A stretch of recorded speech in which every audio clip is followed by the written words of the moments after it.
What a journey we already had in the first two podcasts about the hand and hand therapy and everything about the hands. So, and in this third part, I want to introduce again Tom, and he's a European certified hand therapist. And do you know, Isabel, there are only 3 of them in Belgium. Crazy, isn't it? Yes. And Tom was talking about the hands, metaphors about the hands, the hand language. But I really want to go deeper in what are those hands and the physical part of the hands. But in the beginning of this podcast and while we were preparing, there was a really interesting question that every psychologist asks. I'm always curious for the story. So what's your story, Tom? The purpose. My story, I was in my 4th year, last year, of a physical therapy student, and we had to choose our locations for practice. And one of them was to being in the big hospital of Leuven. And I had a big list of departments, orthopedics, stroke, cardiac treatment, pulmonary rehabilitation, and so on. But I want to do something special. And then I saw on the list, hands and burns. And I say, why not? Let's go there. And I went to Leuven for 1 month in hand rehab and burn, acute burn injuries. And I was amazed. I loved it. And I'm still feeling like Alice in Wonderland. I dived in the rabbit hole of the hand treatment, hand therapy, hand surgery, and I'm still falling in that rabbit hole. And I go deeper and deeper and more specialized and more passionate about my job, about hands. So that's my story. I love it already. Yeah. Yes. It starts with a big list, and then what pops up? Alice in Wonderland. Alice That's in also my Wonderland. favorite book. Oh, Thank you so much, Tom. It was the first book I ever bought as a child. Yeah. Yes. It's the first book you took in your hands. It is. It is. Wow. So when I see my hands, I see it as one of my most flexible body parts. Most flexible, other parts are also flexible, but what I like about hands is the anatomy, the mechanics, and it's so complex. The shoulder joint is also complex, but it's just a socket and a ball. It's one joint, but the hands are much complex. In the hands, there are 34 muscles. There are 29 joints. So as a hand therapist, I have to know knowledge about all those joints, all those mechanics, all those muscles and capsules and tendons to treat my patients at the best. So it's for me also every day rehearsing, looking some things up about the anatomy and the mechanics. I love the wrist. I've taught last year 3 hours in French about the wrist. And the wrist is so complex. To move the wrist is something we use to pick up things, but also to push something away. So it's a double function, and those mechanics are push and pull. Push and pull. It's a free joint. You can throw a ball in the air. You can pick up something from the dressing, but you have to push yourself up off the ground from the swimming pool. So it's a double function. Throwing and catching, actually. Also. Wow. And so it's also cause effect.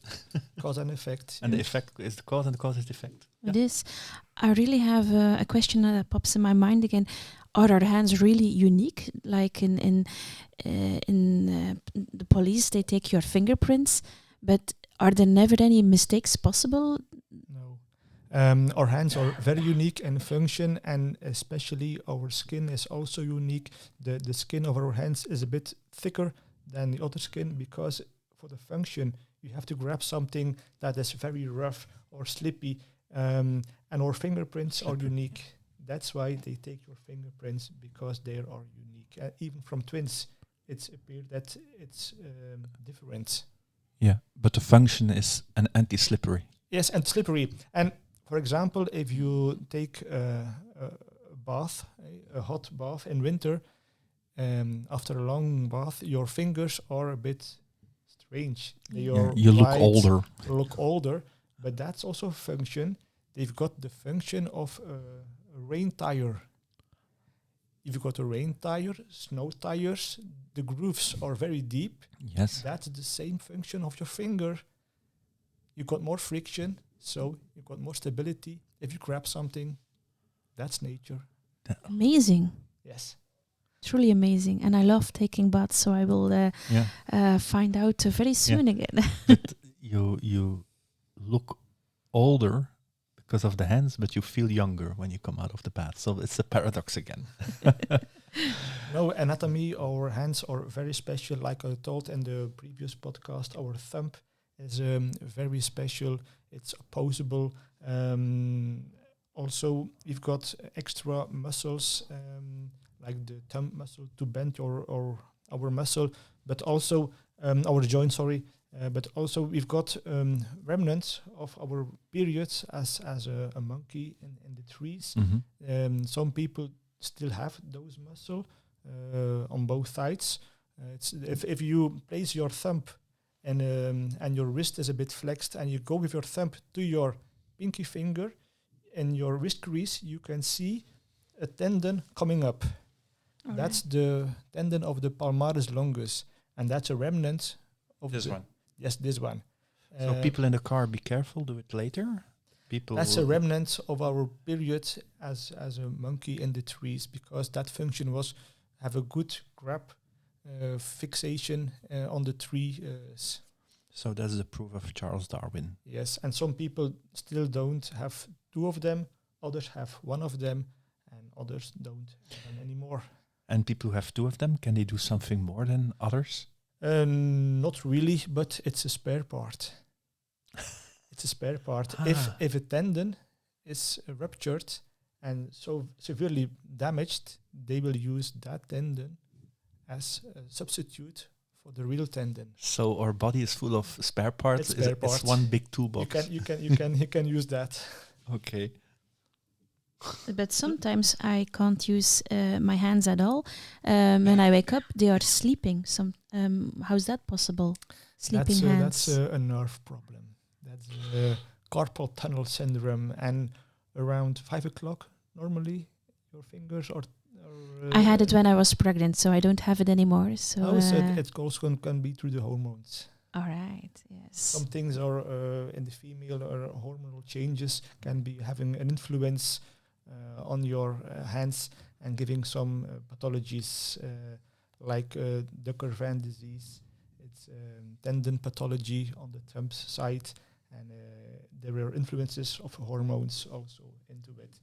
And about thumbs, you are speaking. Thumbs are very important, and I really want to address to the visual practitioners who are drawing a lot. Take care about your thumbs, because it was in the first podcast as well already. Yes, yeah. But take care of them, because 1 kilogram between tip of the thumb and the index finger is a factor 3 or 4 on the base joint of your thumb.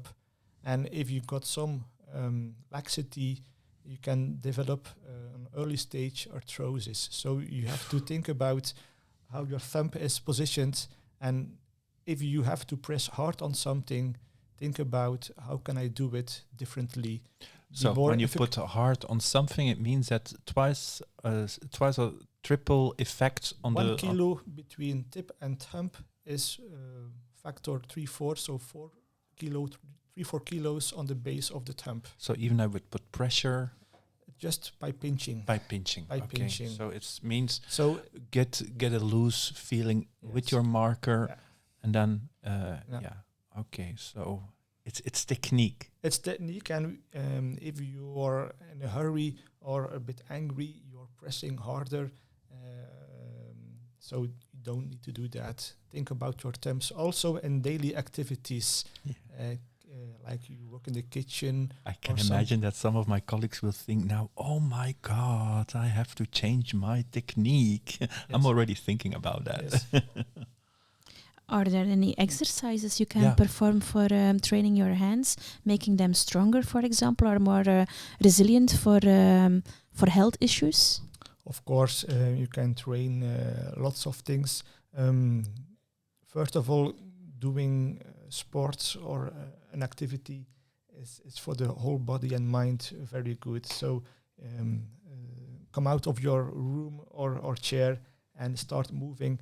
And every day doing some exercises are very good. You can circle your arms in the air, giving a stretch, a mobilization of your nerve and muscles and tendons are very good. But if you then have got a problem, then seek for help for the doctor, and then you can ask for a prescription for the physical therapist or hand therapist that can help you. In your case, we could help them to teach you about your problem with the carpal tunnel, and then we can mobilize the nerve and then teach you how to do it at home, so we can help yourself. There's always something to do about it. Yeah. So we don't need to go to the physiotherapist or hand therapist to train our hands. You have to be taught how to do it right. Great. Yeah. Maybe an interesting session for visual practitioners. Invite you for a workshop. Perhaps, yes. How to train your hands. Great. What I want to ask, is weightlifting dangerous for the hands? It depends what the weight is. Okay. As long as you train good and going in your training with progression and you have got a good technique, it's no problem. But if you got some problems and you feel you don't have to exaggerate to get your weights done. So and stability is important. You need mobility in your joints to move something, to have grab on everything, but then you need stability from the whole core, from your back, from your shoulder, elbow, and then finally in your wrists and in your fingers. All right. Thank you so much. Yeah, I see lots of difficult words in our preparations. So you have a specific language that you use as a hand therapist. So foosh, floosh. Yes. And it looks like, sometimes, yes, we use a medical language. And now in Belgium, there has been some freezing and the roads are very slippery. And many people, they've got a foosh accident, and that means fall on an outstretched hand. Okay. Yes, that's a foosh accident, and then your radius can be broken. And speaking about radius fractures. But actually the hand protects the head at that moment. Yes, it's a reflex. You try to protect yourself, but then it's physics. If the fall is too fast and the impact is high, you get a fracture or a lesion. And for the female again, the female around the menopause, if you had a simple fall in the garden or something, not a big fall from a bike or a high impact injury or accident. If you had a simple fall in the garden, in the kitchen, simple fall, and your wrist is fractured, think about osteoporosis. Ask your doctor to check it, because it can be the canary bird in the mine for osteoporosis. So the body never lies at that moment. It's an indication. And think about it, because as a female, osteoporosis is something that occurs, and we have to be concerned about that, because if you ignore that, if you don't know that, a year later you can have a hip fracture just because you have fragile bone.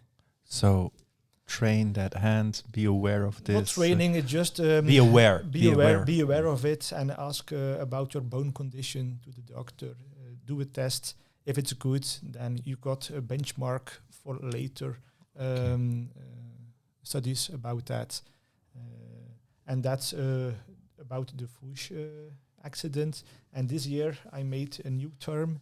The floosh. Yes, the floosh. It means frequent loading on an outstretched hand. Push is normally for an accident, you fall. But gymnasts, yoga practitioners, workers that are pushing on their hands, pushing a load on their wrists, it's a slow weight, but then it's frequently loading, and you can also have injuries on So the it's wrist. a negative evolution. Yes, yes. It's silently going bad and bad. So it's Would you advise wearing some protection for the wrists or the hands, like people wearing helmets in traffic? There are wrist supports that can be used just for support when you're working. Gymnasts are also using wrist braces to support their wrists. You don't have to use that braces every time, because then your muscles get weak. yes. And your muscles are very important to have a good stabilization of your wrist. So a good in between is important. is the balance. It's the balance again. Yes. Yeah. So don't make your hand lazy. Nope. Okay. Yeah. So And And be smart. If it's something is very heavy, think about a method to do it more efficacy and more ergonomic. Yeah. And use 2 hands. Ask for some help or something. Mm-hmm. Use a trolley, and so on. So keep it safe. that's right. Mm-hmm. Yeah. But put those hands out of the pocket. Use. It's not them. about if you use your hands, you use your brain as well. So, interesting. Thank you to make it in a certain democratic way, to explain it in a democratic way. It's a really, I will use another body part, an eye opener. And look what happens with my hands. Eye opener, It and opens. my hands go open. I'm more conscious about this. So true. So I've learned so thank- much. Thank Yeah. you. What is your thought about this part, Isabel? We know too little about our hands, and they are really, like you said in the first podcast, the antennas from our brain. So I think you should speak more often, Tom. Yeah. I will do. Yeah. You should do that. And for the small story, we knew each other in 2018, 2019. Something like that. Yeah, and there's a guy was in front of my door with a certain ambition. And he said, the story about focusing on those hand therapy and the importance of the hands. And we got in touch. We had some coaching, and we visualized actually everything. And I was thinking, oh my gosh, he's so special, and he has so much talents, but I cannot tell him I'm his coach. And then February this year, where were you in? Last year. Last year, 2024. Yes. 2024. I got a message from Tom. He said, I'm in Val d'Isère, and I'm really grateful towards you because of this coaching. I'm here, and I did an amazing job, and world famous hand therapist heard things from me, And surgeons. and surgeons Surgeons. that they didn't know about. And then I was, this is the story about behind this podcast. I love it. Yeah. And Yes. made me proud as well. You should. You both should. Yes. It was a very nice congress then in Val d'Isère, and many of my heroes were there. Jean-Paul Brutus from Canada, Tom Lattré from Canada, Thomas Appart from France, Ferenbach, and many others that I forget. And then I talked about my use of ultrasound imaging in practice, and then my new topic that I like, the use of virtual reality in practice. And afterwards, the opinions and the smiles from, wow, Tom, what was that? It was so amazing. And now that story continues because I've got the chance to speak about ultrasound and virtual reality in Washington, D.C. in March this year. Great. So I'm happy that we caught you already for this podcast. But it's really amazing that the person you're a fan of become your own fans. Okay. How life can go. Yes. It's Okay. magic. I thank you for your words. Thank you. And thank you, Isabel, for co-hosting this as well. So the fourth part of our podcast is a bit a cliffhanger. It's about stories of patience. And I know you're well prepared, and I hope we are prepared as well for those stories. Thank you, Tom, and hear you in the next podcast.